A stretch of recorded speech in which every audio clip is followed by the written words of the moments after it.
Mabuhay yan! Maraming salamat na po sa Panginoon. Kasama-sama na lang po tayo at magandang umaga po. Naway safe po ang lahat. Bago ito po salamatan po muna natin ang Panginoon. Panginoon, maraming salamat na po sa biyayang binigay po sa amin ng bawat isa po. Ligtas, lalo na po yung malalayo po sa kanilang mga pamilya at may napapagsalungan po sa hapagkainan. Kaya na po bahala po sa amin. Sinusunod na po namin sa inyo sa kanan ni Jesus. Sana po natin. Ay, salamat. Ano po ninyo yung tuyo? Tinitipid ko po yan. Sana po makauwi ako this year sa Pilipinas. Pero po sure uwi po ako. Baka end of this year po.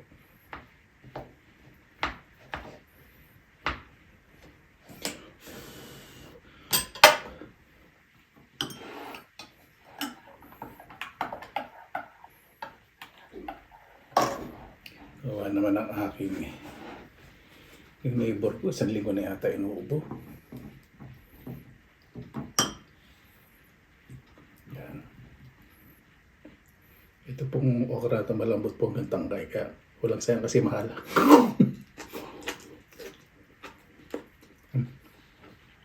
Hindi pala malambot. Matigas. Para pang hinayang kasi yung presyo.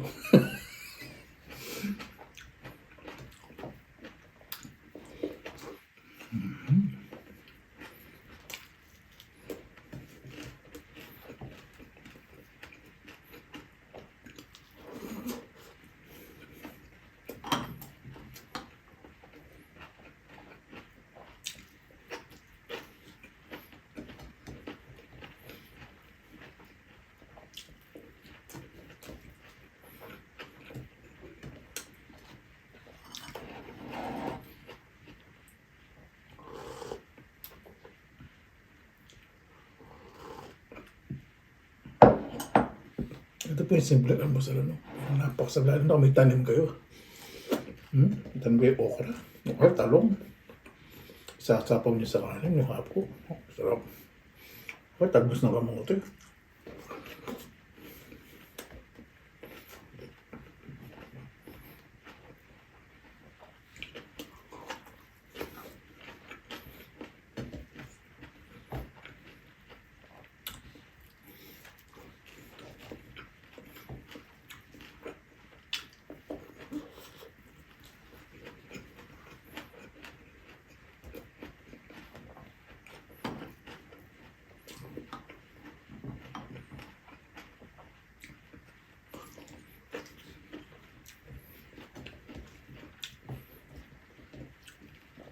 Sarap ng okra. Fresh na nabili ko po.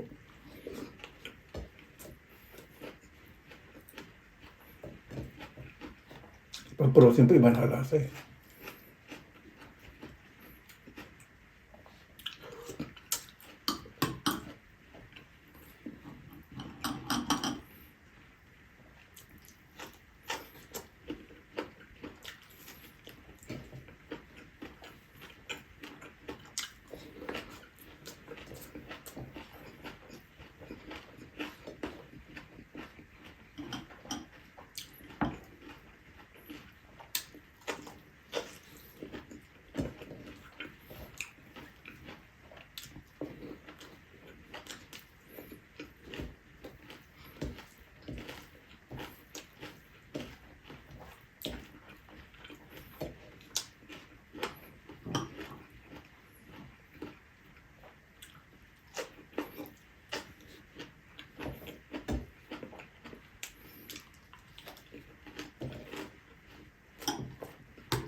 Sarap po na okra, no?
Marami lagay na sili ko dito sa ano.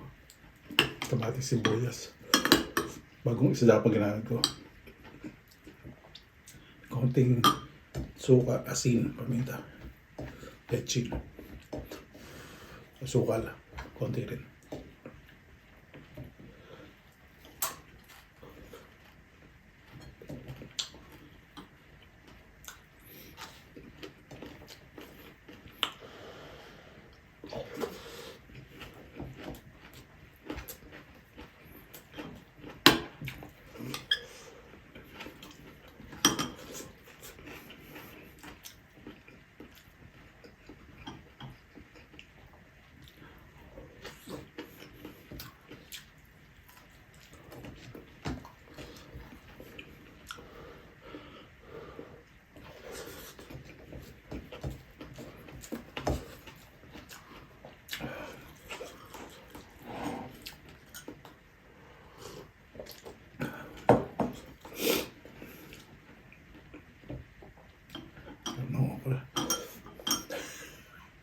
Tama po, hindi po sa magundi, sa yung mauna at masarap.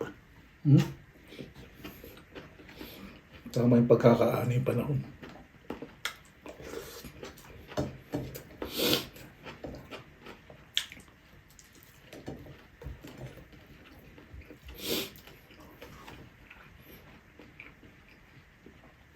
Pag pupunta po kayo sa palengke, huwag naman po ninyo puputulin yung mga dulo kung bata pa yung okra. Kawawa din po kasi mga nagtitinda. Kasi siyempre, hindi na po mabibili yun.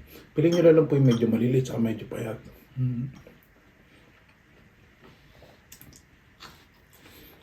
Sabi medyo yang pa yun.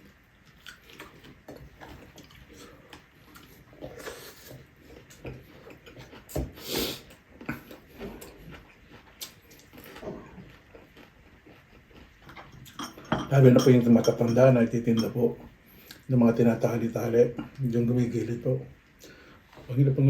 Ako pag nakita kong gano'n, totoo lang po. Sa pinapako sa Pilipinas, hindi po binablog yung mga gano'n. Pinapakayo ko po yung tinda kung ilang peraso lang po.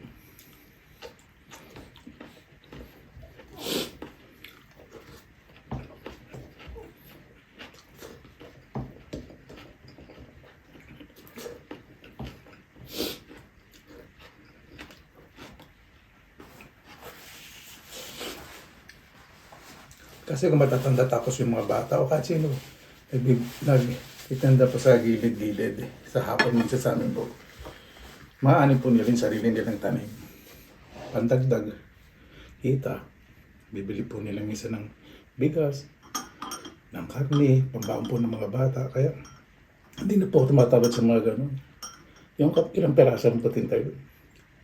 Lalo pag matanda po, naku, napakiyo po kasi ilang perasan lang po.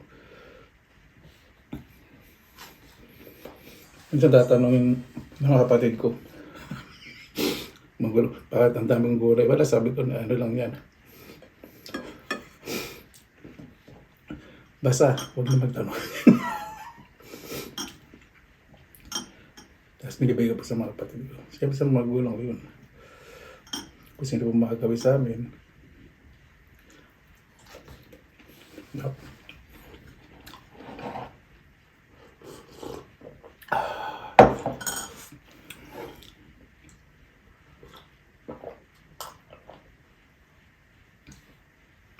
Ang nanay ko po, yun yung tipong napakadiskarte po sa buhay. Kapag tagwalan po, maraming isda. Idadain niya po yun.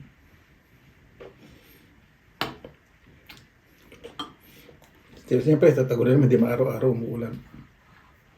Asinan po niya muna yun. Pag umulan, ibibilan niya po yun. Tapos, habang umaaraw, babalik-balik rin niya po kasi pag umulan naman, siyempre, baka hindi matuyo. Ganun po yun. Tapos minsan lalagay sa ibabaw ng kalampo namin, nakakahoy. Matutuyo po yun sa bilao.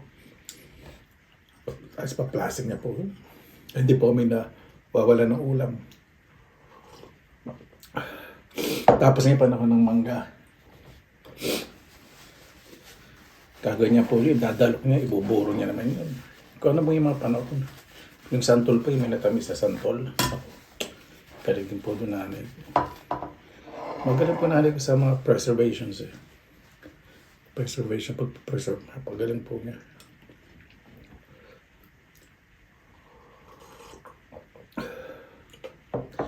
Sampalok yun. Nakatamis din ng nanay ko yun. Paano po, bakit tayo magtapos? Pasalamatan po muna natin ng Panginoon. Panginoon, maraming salamat na po sa biyaya mo po sa amin sa araw na ito. Naway ang bawat isa po, mas mahalin po ang pamilya. Napakaraming bagay po na pwedeng gawin na hindi po makakasakit ng kapwa at ikakaayos po ng pamumuhay. Kaya po bahala po sa amin. Sinusuko na po namin sa ilan sa ngalan ni Jesus. Paano po? Maraming salamat naman po sa inyong oras na ilan sa pinilang alabay. Basta lagi pa tayong positive vibes, good vibes. God bless, ingat po lagi mga araw. Laban lang!